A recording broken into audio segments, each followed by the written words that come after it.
Hey, what's going on, guys? Mike Freeman here with Hustle Homes TV. I have another great video for you today. 6 things that every family with small children should think about or consider when buying a house. Let's get into the video.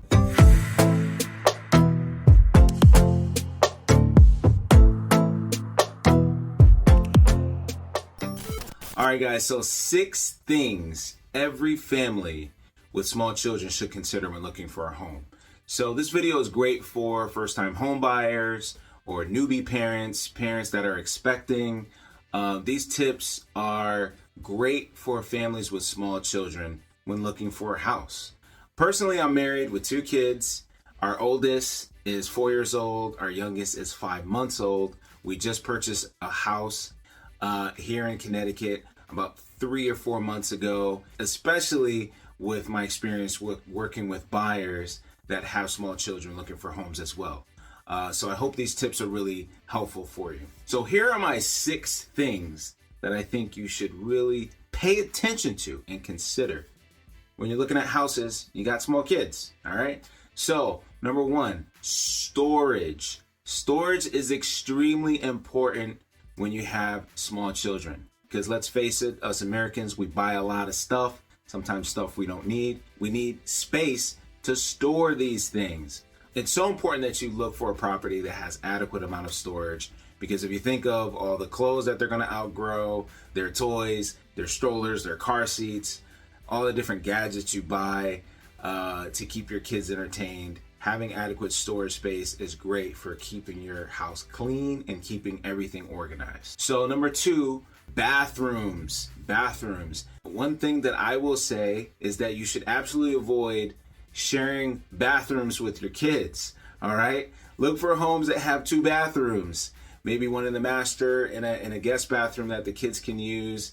If your budget doesn't call for it, maybe at the very least have a 1.5 bathroom situation. It's very difficult sharing bathrooms with kids. It's hard to keep it clean. They have bath toys, they have all their stuff. It's very difficult to share bathrooms with kids. So if you can avoid this in any kind of way, try to avoid it. All right. Number 3, kitchen flow and pantries. So when you're searching for a home, when you're looking for a home, consider looking for a home with a kitchen that has flow.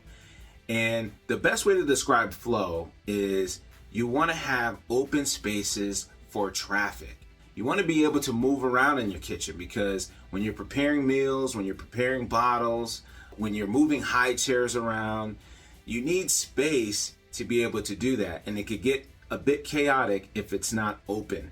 The open concept kitchen has become one of the more popular floor plans for a kitchen, to have it open to, say, the dining area and the living area. So of course, if you can find a home with an open concept, that's great. Avoid kitchens that are alley kitchens or really tiny small kitchens with a lot of walls. It just makes it very difficult to move around and it gets congested. All right. So number 4 on my list is safety, both inside and outside of the house. So I could talk all day about safety, but just a couple of points. Inside the house, you want to look for, if you can, staircases that are L-shaped. Those are a bit more safer than a straight staircase. If you can find a property or find a home with the main staircase that are a bit wider, that makes it a lot easier going up and down it, holding car seats and bags and holding your kid's hand and that sort of thing. So that could be extremely useful. Some parents look for homes with carpets in the bedrooms, of course, because kids like to jump off stuff and they fall. It's a little bit of a softer cushion if they are to fall and avoid injuries. So it's up to you on what you think is best for you and your family. Outside the home, make sure you survey the lot, all right? So you're looking for any hills or any dangerous drop-offs. You're looking for landscaping decor, such as big boulders or rocks that may be placed in certain areas that kids like to jump off.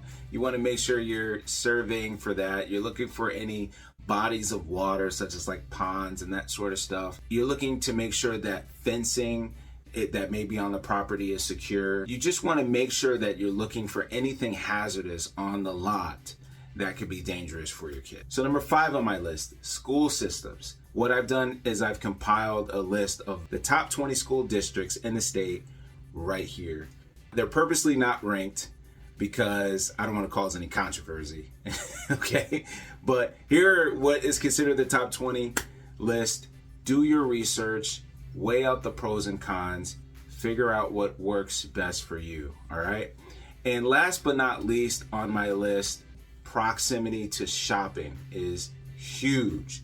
This is one of your biggest assets. Being close to grocery stores, pharmacies, department stores is huge if you have small kids. I would say anywhere between 5 to 15 minutes of driving sounds reasonable.